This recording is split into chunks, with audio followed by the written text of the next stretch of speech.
Okay,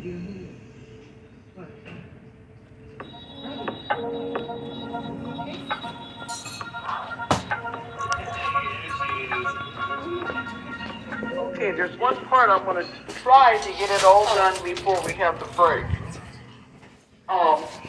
But last night, it came to me that I forgot to tell you something yesterday, so I'm going to backtrack to that. They're always reminding me if I leave something out. Okay. We were talking about their questions and how they always bring up their purpose. They want to know why they're here, what they're supposed to be doing, etc., etc. So the amazing thing is, they always give you the same answer. See, when these things happen again and again and again, I know I'm speaking with one thing because they always answer the questions the same way. So when they ask what your purpose is, they never tell you you're here to make a lot of money, you're here to drink and party and have sex. Yeah, oh darn.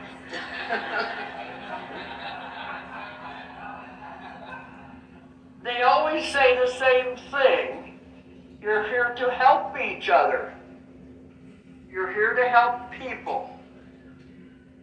And then they'll usually say, yeah, but that's a broad thing. How do you want the person to help people? And they'll always come up with what they want you to do. But that's what we're all here about. And that's amazing. It's always the same answer. And when I be playing these recordings today, you'll hear them say the same thing again and again. And they always have the same information. But that's what we're here for, to have our experiences and to help other people along the way. Okay, now, what we're going to do now, yesterday I did the induction, and when they come off of the cloud, they are in a past life.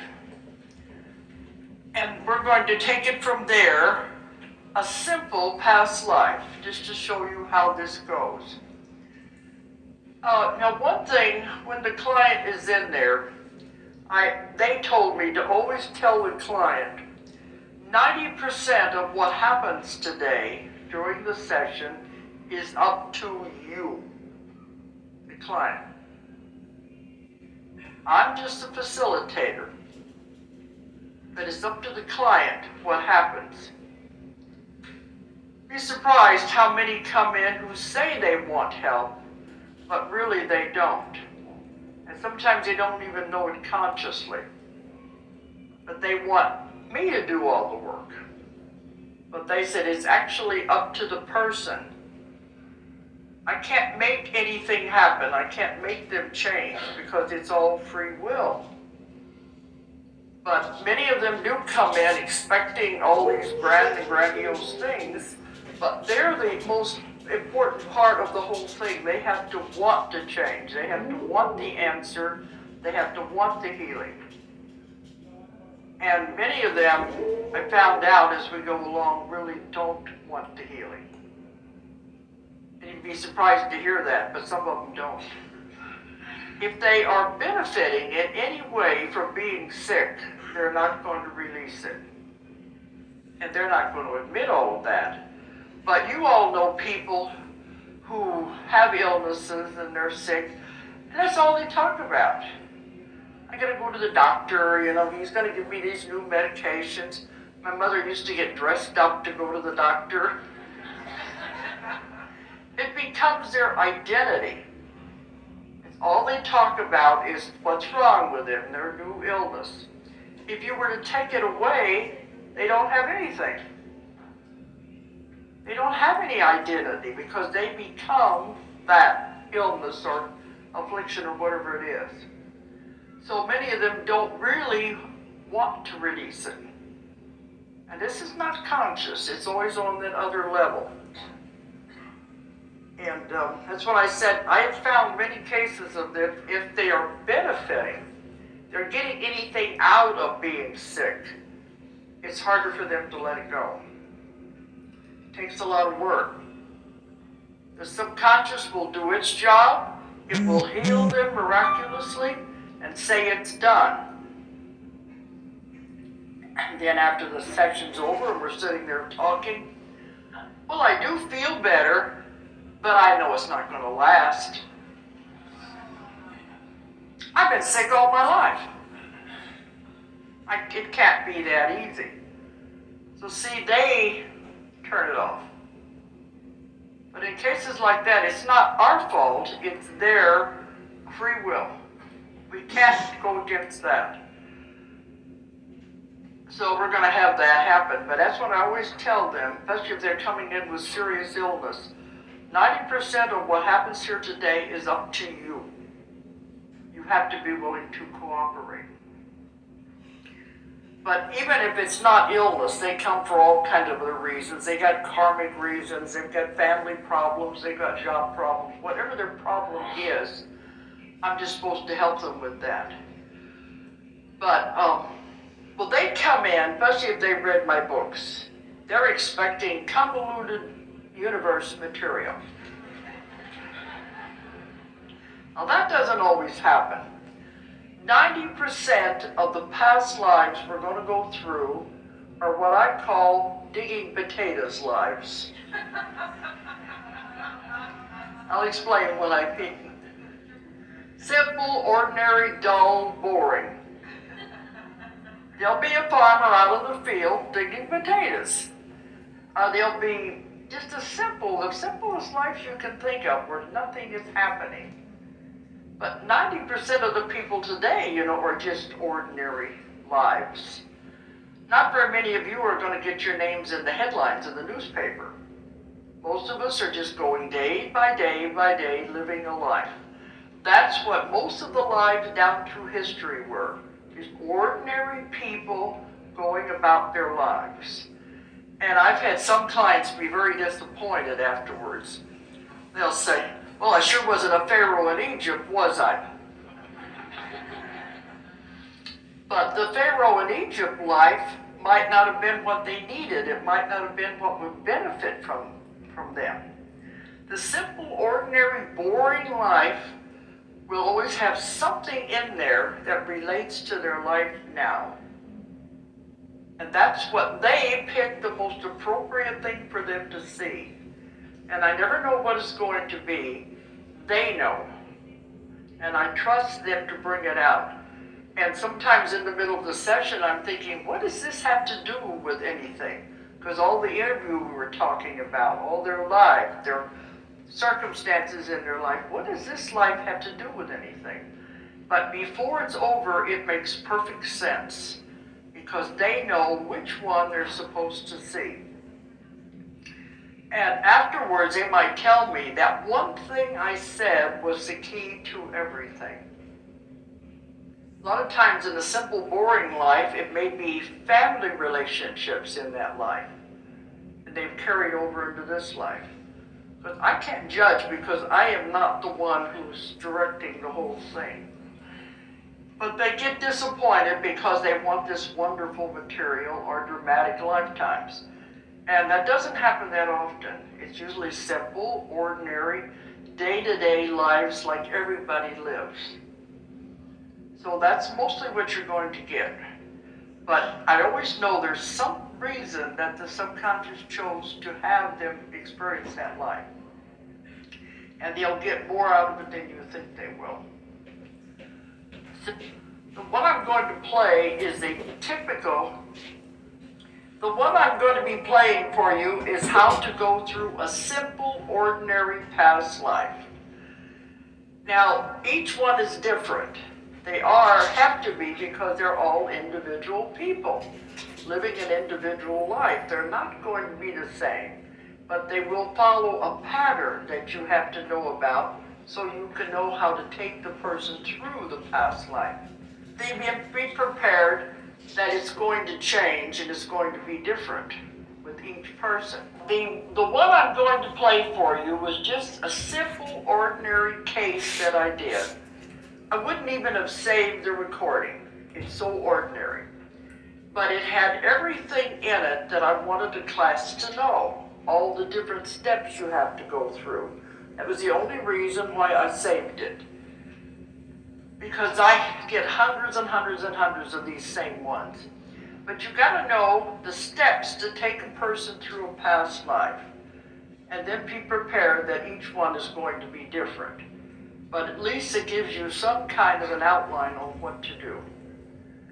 Now, when you're going through a past life, it's really like being a detective. You are the detective, taking the person through the life and finding out all of the clues and answers. Because you have to listen very closely to what they're saying.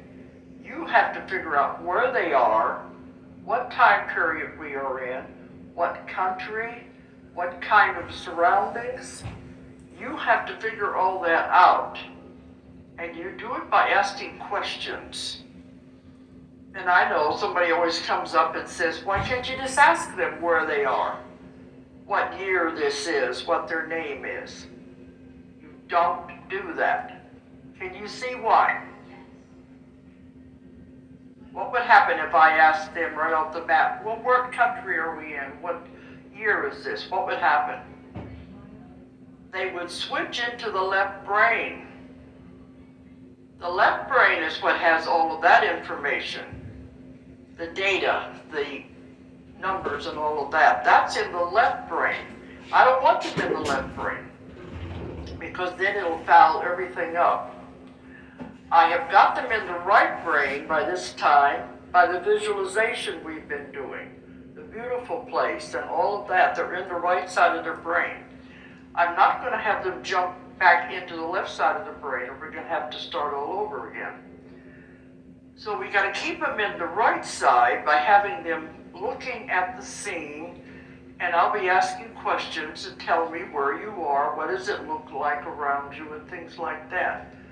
Sometimes when we get further along into the session, then I know there's a point when I can ask, where are you? But you've got to remember, in many of these cultures, they didn't know where they were. I've had many primitive people in jungles and deserts, and if I get to that point and ask them where they are, we are the people and this is the land. That's all they know. They don't know anything else. They don't have a name for themselves. So that's where it doesn't do any good. And many of the people of the world had no education at all. And you're going to see this in this one. The only ones that had education were the royalty, the clergy, and the secret mystery schools. The average person couldn't read or write. Women were not taught anything, clear up until the 1800s. The only thing a woman had to know was how to take care of family and keep house, and that was all she cooked, and that's all she had to know how to do. There were no occupations for women at all. The man didn't have to have education. He was trained in a trade, whatever it was he was supposed to do. And that didn't take learning how to read or write. Some trades, maybe they had to have numbers for their business, but they were not taught anything besides what they had to do. Baker, butcher, whatever it was, they were trained in what they had to do. So they had no education. So it's not going to do you any good to ask what year is this. Many cultures, all they know is by the changing of the seasons.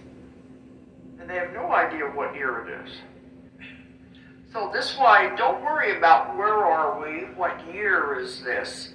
We're trying to get the story. And in this one, I never even knew her name. And somebody said, why didn't I ask her name? I said, I didn't think it was important. Because the story was the most important thing. But I have found one way to get a name, if you really want it, is as we're moving through the story, I might say, do you hear anybody call you anything? That way you're not asking them to switch into the left side of their brain and come up with something. Did you hear anybody call your name? But otherwise, I don't think the names are that important. It's the story and the circumstance and how it relates to their life right now. So, as we go through this, I'm going to play the first part, and I'm going to ask you if you can figure out where are we? What time period is this? Because you can figure it out. That's why I said you have to be the detective to set the scene. And you do it by asking questions. Questions become an art. This is the most important part of this work. You've got to know how to ask the questions. You've got to keep the questions coming, one after the other. You can't have any pauses. If you have pauses that are too long, they're going to jump out of the life and they'll say, well, I'm not there anymore. Or they'll go off into something else totally, or they'll try to bring themselves out. So you have to keep questioning, and the more you question, you get them firmly into that body, into that time period. Especially in the beginning, that's important. After they're once in that life, they are that person, then they will carry through the rest of the session. Am I getting too complicated for you? Okay, because this is important if you're going to have a good session. This is how you get them into the somnambulistic state where they become the personality. They are that person. Oh, and don't be surprised if they start to cry. They may get to a part where something is happening and they're crying. That's very, very important. Emotions cannot be faked. There's no way you can make those up. If they start to cry, and I think, we got it. There's something important here. Because they can't just turn it on and off. And sometimes they'll wake up later and their face is all wet. They say, why is my face wet? And you were crying. And a man will usually say, I don't cry. I see him cry all the time. I have a woman come in that's got a lot of makeup, mascara. And I know by the time the session's over, it's going to be all over her face. And that's where some of the students say, well, did you give them a Kleenex or something? No, because I cannot touch them, and they're in their own world. You just let them cry. I let them do it for a little while, just to get it out. Because maybe this is something they've been carrying around for 100 years, and they need a release. I've had clients after the session will say, I feel like I just get rid of a load, and like I was carrying something around for hundreds of years. I said, you did, because now it's gone. But when they wake up, they say, what was I crying about that for? It doesn't make any sense. That wasn't me. But if emotion hits, you know it's real. This is another reason to watch the body signs. Because you can tell, sometimes they'll just start out really crying very, very hard. But other times they're laying there, and I'm taking them back to another part of the story, and you see tears beginning to come running down their face. Then I know something traumatic is getting ready to happen, and that prepares me to know I'm going to have to handle something here. That's why I mean you have to watch the body signs, you watch the face to know what's going on. Okay, now, when they come off of the cloud, the first thing I want to know is what do they see around them? We don't get into the story right away. Like a movie, first thing you have to do is set the scene. Then you bring in the characters, just like you do in a movie, before you get into the story. The first thing we have to do is set the scene. What do you see around you? Tell me what it is. And you have to get them firmly into that part. And usually the first thing they might see, well, I see mountains, or I see sand. And sometimes I'm standing on sand, or standing on concrete, but they come down. You'll get the surroundings by asking questions about that first to know where we are. Then I want to get them in the body. And the first thing I always have them look down at their feet. Are you wearing anything on your feet? And I believe in your booklet I have broken this down step by step. Because some people were doing the sessions and they said they go through the induction, the script, turn the page, they're in a past life off the cloud, turn the page and they said, now what do I do? I said, well, I explained it in the class, but most people don't remember. So I gave an outline and I put it in your booklet on some of the things to begin asking. But I have them look at their feet. Are you wearing anything on your feet? Now be very careful, don't ask any leading questions. You let them give you the answers. This is one of the things we have at level 2, is because many of them are leading the person. But it doesn't matter. They will always be truthful. You can't make them see something that they don't see. If you ask them a question and it's not what they see, they'll say, no, that's not it at all. So you can't make them see something that they're not seeing. But you have them look at their feet and they'll tell you what they're wearing on their feet. Then I move it above and say, well, what kind of clothes do you have on your body? And they'll describe the clothes. And usually by their clothes you can tell if they're male or female, but sometimes you can't. So then I will ask, does the body feel male or female, young or old? And I say that fast together so they don't have a chance to think. We're getting them firmly into that body.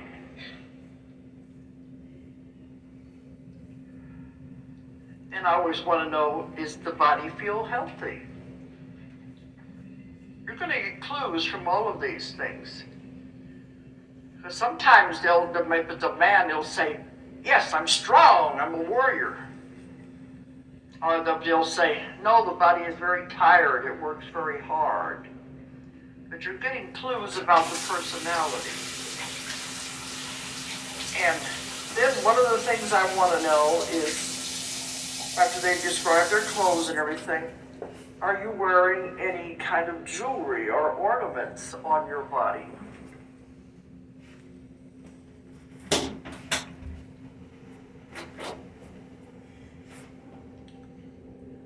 Because sometimes those can give you important clues. We had one case that was a demo for a class, and the man was wearing robes and he was in among ruins. And so I asked him, do you have any ornaments or anything on your body, any jewelry? He said, yes, I have a big ring on my left hand. And I said, oh, does it have any significance? Yes, it's a healing ring. So see, already I got a valuable piece of information and I know which way to take the questions. Sometimes something like that is important.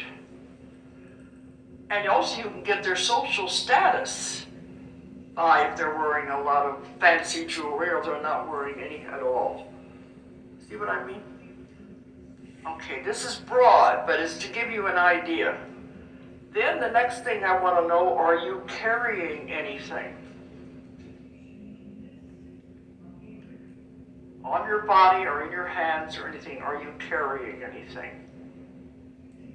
And sometimes they'll say, yeah, I've got a pack on my back, or I've got a sword around my waist, or I've got a bow and arrow. You were getting the clues on what's happening here. Okay, so I'm going to, and when they say something, I've got to keep them talking. So the best way I've found is when they give an answer, I repeat the answer they have said so that I can think of the next question. But like I said, you don't leave a blank there. You keep the questions coming.